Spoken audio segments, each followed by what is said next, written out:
is a 1990 Daihatsu Hijet Jumbo Naked and Famous Denim Vivid Vans Edition. I'm Brandon Svark, founder of Naked and Famous Denim, and I'm here today to review it for you.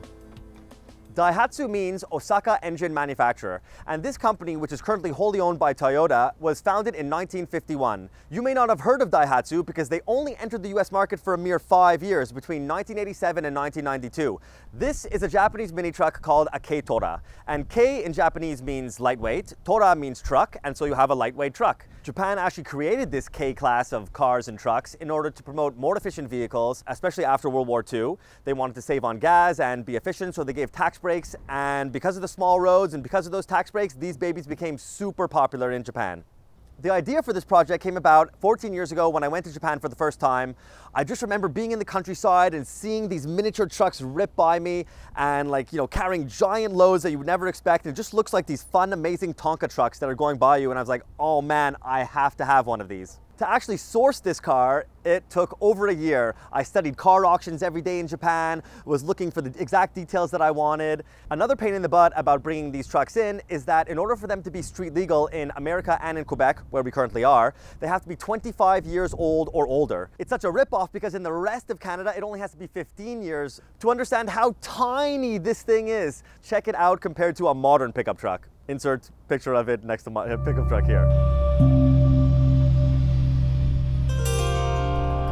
Who's bigger? So as you can probably tell, this is not a stock model. This has been modified, painted, and somewhat restored. Here you can see some pictures of what the truck looked like when we first imported it. It's all white, it's got rust in different places, but our first job was to get the car mechanically sound. Surprisingly, Daihatsu still makes OEM parts for this truck, so we were actually able to get a lot of new parts. So the next step was to do the actual bodywork, and at that point, the greatest coincidence happened. We got contacted by these guys called Vivid Vans.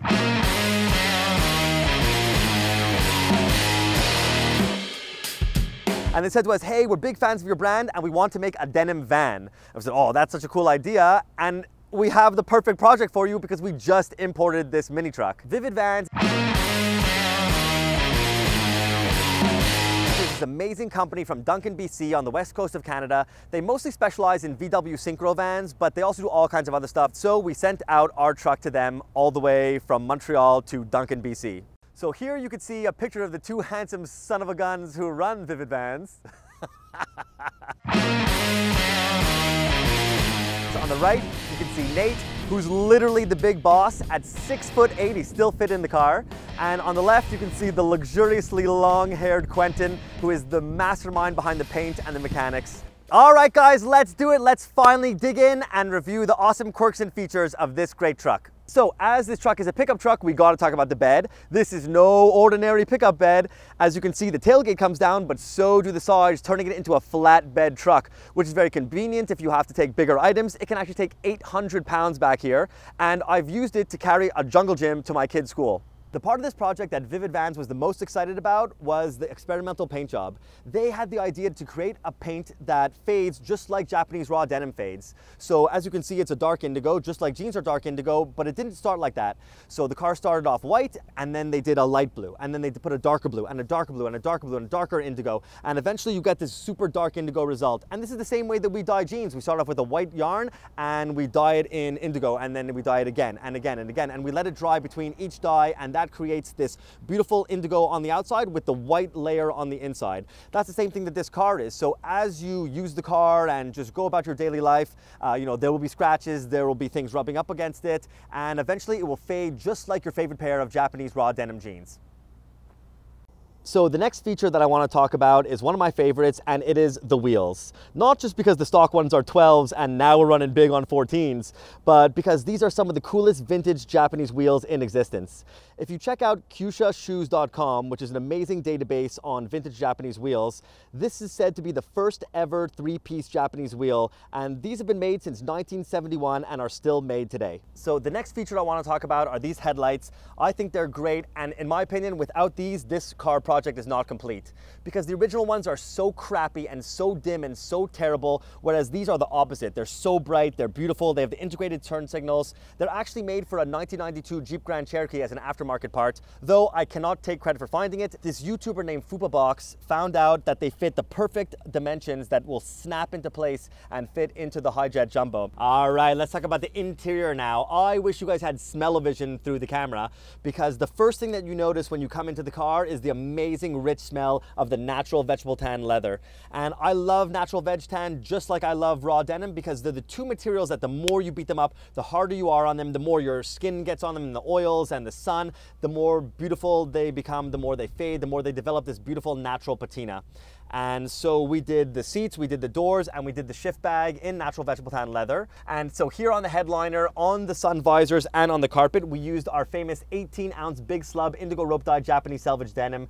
I love this denim, and it's one that we've been using for 14 years. We used it since our first ever collection in February of 2008. It has a nice pink selvage edge to it. You can see that it's got a great bumpy texture.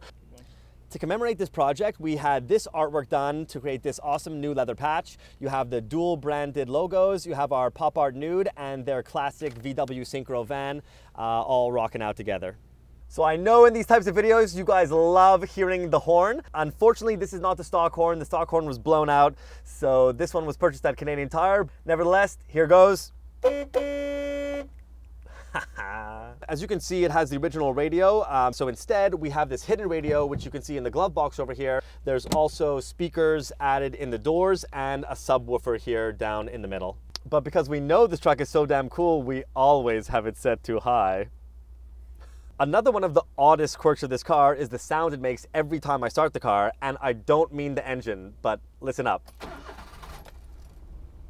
The Bluetooth device is ready to pair.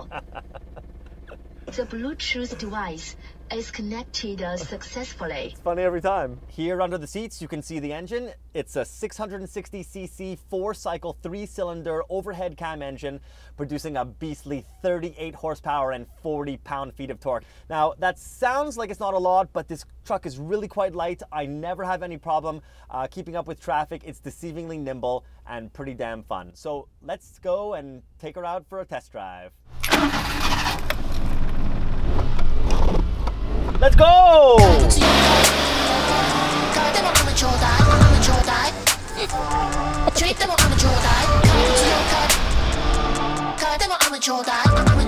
Give a little honk for good measure. So first gear in this car is just to get it going. It's just to give it a little slap in the butt. You got to go into second gear pretty fast. Oh yeah, people sometimes ask me if driving a right-hand drive car is difficult, and especially this one, since it's not just right-hand drive, but it's manual transmission also, which means you're doing your shifting with the left hand. But really, anyone who can drive manual transmission will have no problem driving this. The clutch is still on the left side, the gas is on the right. Sometimes, I will admit, I went for my seatbelt on the left, just as instinct. Of course, it's on the right side. One thing that is reversed is the turn signal stock and the wiper stock. So normally your turn signal is on the left-hand side. In this case, it's on the right side. So when I first drove this, I will admit, on making a right-hand turn, I did put my windshield wipers on. So the suspension is not the strongest part of this car. You'll see that if we go over a bump, it'll feel like we're going over a mountain, but that's part of the fun. It's like a ride. Oh yeah, here you can feel the suspension a little. So while speed is not the main idea here, it's still pretty damn fun. It's fun to go through the gears. Oh, we got traffic. We ain't going nowhere. Doesn't matter how many horsepower you got.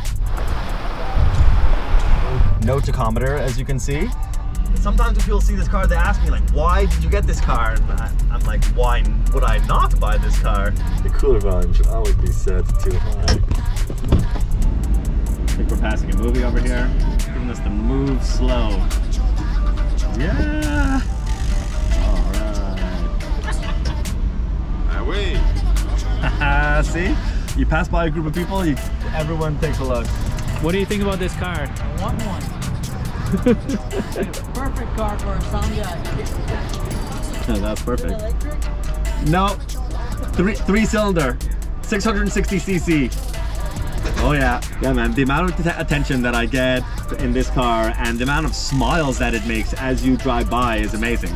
I mean, everybody loves it. Everybody gives good commentary. Everybody gives a thumbs up. You know, you drive around in a Ferrari, people are like, oh, that's cool, but then they also like think you're a jerk. Here, everyone's just like, oh, that's so much fun. I want one. It's amazing. Yeah. So we joke about giving this a Brandon score. I'm not going to give it an actual numbered score. My score is that it's cute and it's fun and it's amazing. I'm so lucky to own it. I want to thank Vivid Vans for helping us soup it up real good. And thanks to all the mechanics who helped on the way. And yeah, so I'm pretty damn happy with it. I hope you guys liked it. And thanks for watching. See you later.